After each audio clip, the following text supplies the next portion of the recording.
¡Holis!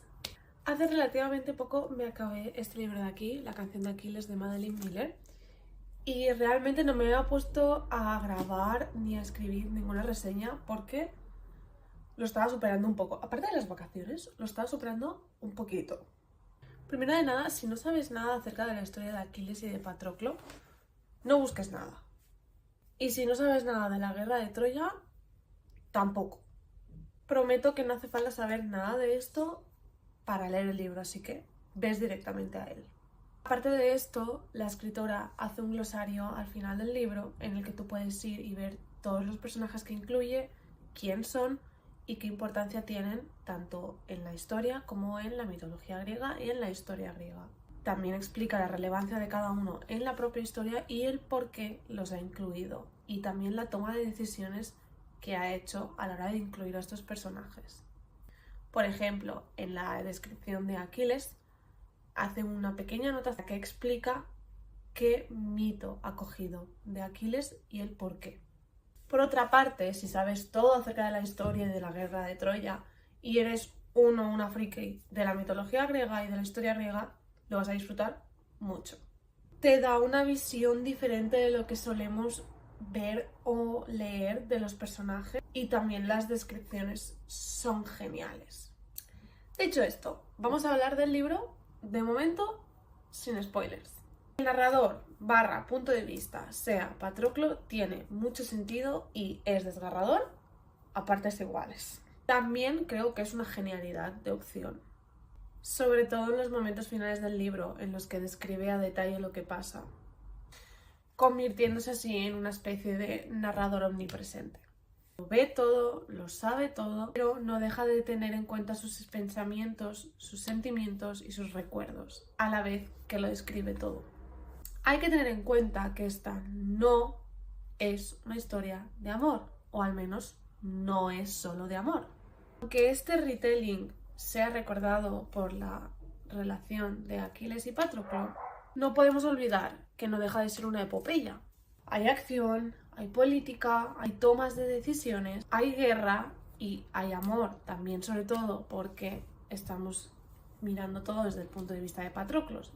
Entonces, por eso hay amor. Está todo el entrenamiento de Aquiles, las decisiones que se toman durante la guerra. Entonces, lo digo más que nada porque sé que hay más de uno o una que en el mitad de este libro se aburrió porque se esperaba algo diferente, supongo, o simplemente porque había demasiada cosa que no era amor. Entonces, para tenerlo en cuenta, hay que tener en cuenta en dónde se sitúa la historia y en qué contexto se sitúa la historia para poder leerlo tranquilamente. Volviendo a hablar sobre las descripciones y las narraciones de Patroclo.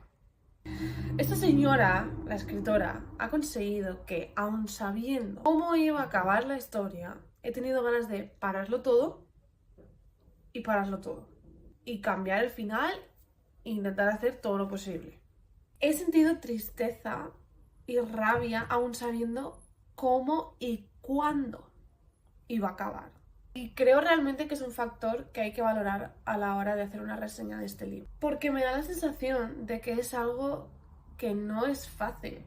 Quiero decir, tienes la presión de toda la gente que ya conoce la historia para ver cómo haces para el final, y aún así coges y haces un final así y nos dejas así y llorando también un poco. Aquí voy a empezar ya a hacer un poco de spoiler, así que bueno, leeros el libro, es genial. El final es triste de cojones, ¿para qué mentir?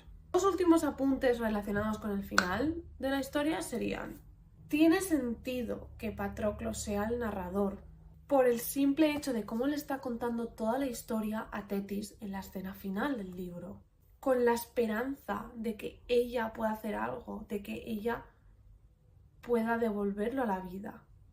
Al menos es mi interpretación. De ahí viene el estoy hecho de recuerdos, y le explica toda la historia de amor entre ellos dos para que ella pueda hacer algo. Y dos, y este va para todos los haters. Bueno, para los haters no, para toda la gente que le quiere sacar punta a cualquier libro que se lean. Tiene sentido que el personaje de Aquiles sea realmente diferente a como siempre lo han enseñado en todos los mitos y en todas las historias de Aquiles, porque lo estás viendo desde los ojos de Patroclo. Y Patroclo está enamorado de Aquiles. Entonces, él no ve todas las red flags. O sea, tú obviamente desde fuera ves las red flags que son gigantes como tu cabeza. Y dices, hey, así no es. Por eso de ahí viene el así no era Aquiles, no tal. Pero es que él no las ve, porque él está enamorado y lo conoce desde muy pequeño realmente. Como lo conoce desde muy pequeño, realmente no ve el cambio que Aquiles pasa cuando está en guerra. Aunque sí que es cierto que para el final de la historia, Patroclo le perdona muchas red flags a Aquiles, porque él es consciente de por todo lo que está pasando estando en guerra. En conclusión, no deja de ser un libro de ficción. No es tan grave para que os dé tanto dolores de cabeza. De verdad, simplemente sentaos y disfrutad del libro. Leñé. Mi opinión. Lo recomiendo mucho. No es el libro del año, pero sí que es un buen libro que te enganchan los protagonistas desde el primer momento. Y gracias a ellos sientes mucha empatía hacia ellos durante todo el progreso del libro. Además, es un libro relativamente cortito, tiene unas 400 páginas como mucho, así que te da tiempo a poder empatizar con ello. Y ya estaría. Bye.